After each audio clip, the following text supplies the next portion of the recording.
90 minuti en el Bernabéu son molto lunghi. Bienvenidos a la 7ª TV. Vamos con un vídeo diferente, con algo distinto de lo que habíamos hecho hasta ahora. Vamos con las instrucciones para una remontada. Hoy se remonta, ¿no? Modestamente, lo que yo creo que hay que hacer para una remontada, porque es lo que nos ha enseñado la historia del Real Madrid. Muchos de estos partidos los he vivido yo en el estadio, los he vivido en la época que se jugaron. Viene de antes, lógicamente, la historia del Real Madrid, pero las grandes remontadas quizás empezó antes con el Derby County, en los 70, pero en los 80, 90 fue donde el Madrid hizo la grande remontada, las grandes gestas, que al final es de lo que nos vamos a nutrir, porque en estos ingredientes, para la remontada, lo primero que hay que tener es fe. Media hora antes de empezar el partido, toda la plantilla estaba convencida de que nos clasificábamos. Lo primero es que hay que creer que es posible.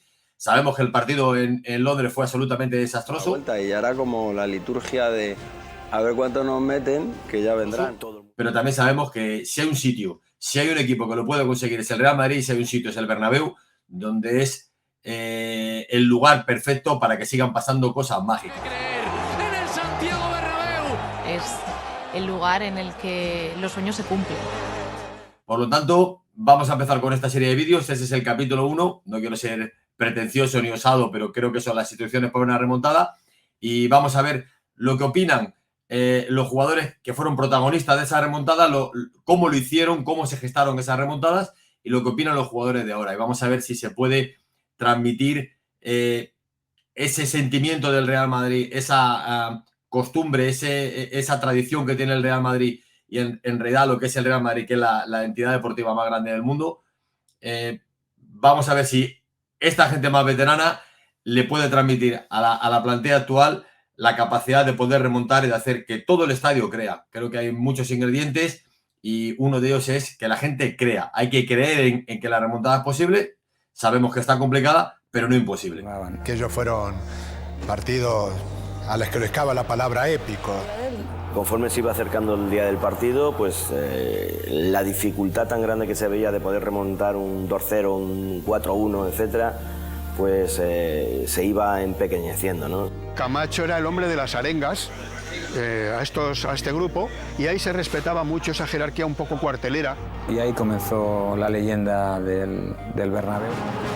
Fuera cual fuera el resultado, la gente iba a vernos remontar. Las remontadas no eran por casualidad, eran porque teníamos un equipo muy bueno, sobre todo para jugar en casa. Nos importaba más el orden de los partidos que el rival. Queríamos jugar el segundo partido en casa. Cada partido, cada eliminatoria, pasaban siempre las mismas cosas.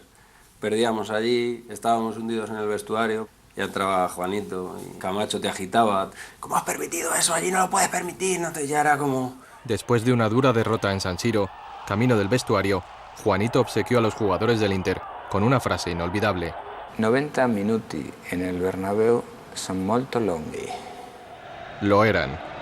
Aquellas noches permanecen en la memoria de una afición que acudía convencida de que presenciaría lo imposible. En ese pasillo que todavía existe, con esas rejas aquí, y le decían de todo.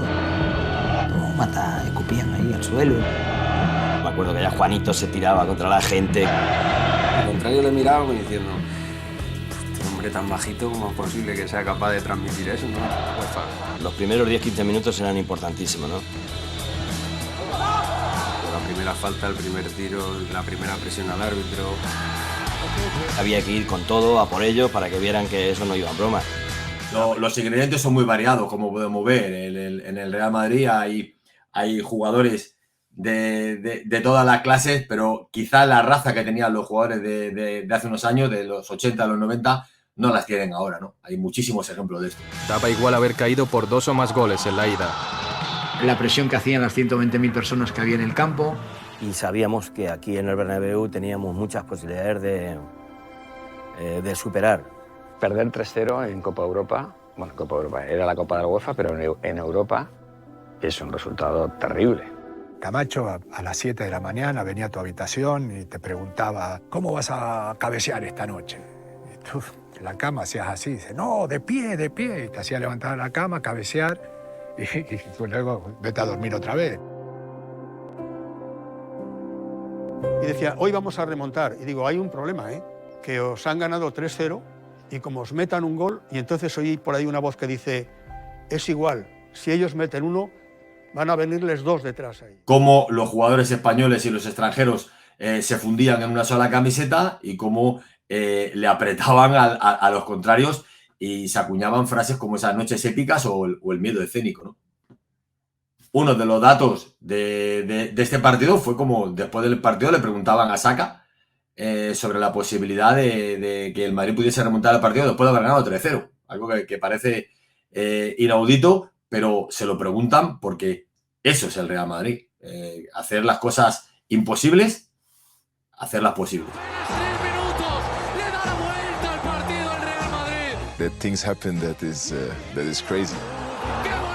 Es un sitio que parece que tiene que vivir peligrosamente, si no, no vive. ¿Qué pasa en las grandes noches europeas? El aficionado madridista, cuando descubre que realmente los jugadores le necesitan, entonces se convierten en los más pasionales del fútbol mundial. Por lo tanto, estos son parte de los ingredientes de la posible remontada por parte del Real Madrid. Creo que es muy difícil, que es muy complicada, pero el Madrid lo va a estar intentando, como lo intentaron en su momento todos estos protagonistas. Y esta es la plantilla actual, lo que opinan algunos jugadores de la plantilla actual. Vemos aquí lo que dice Lucas. Confiar en nosotros más que nunca, creo que este equipo se merece esa confianza por parte de todo el mundo y nosotros vamos a darlo todo para poder darle la vuelta a la eliminatoria y vamos a... Y que el Real Madrid es algo diferente, que es algo que al final infunde muchísimo respeto en los rivales y vamos a... Tienen que creer en este equipo, desde el primer minuto nosotros daremos todo para dar la vuelta. Confiar en ello. Necesitamos a nuestra gente y bueno, estoy totalmente convencido y el equipo lo está de que le vamos a dar la vuelta. Por lo tanto, hasta aquí este primer capítulo de Instrucciones para una remontada. Creo que simplemente lo hago para infundir moral a todo el mundo. Creo que tenemos que seguir creyendo, teniendo fe, sabiendo que es posible, sabiendo que puede ser una noche desastrosa, porque al final puede perder otra vez el Madrid, o puede ser una gran decepción, o puede ser una de esas noches mágicas de las tantas y tantas que ha habido en el Santiago Bernabéu. Hoy se remontan.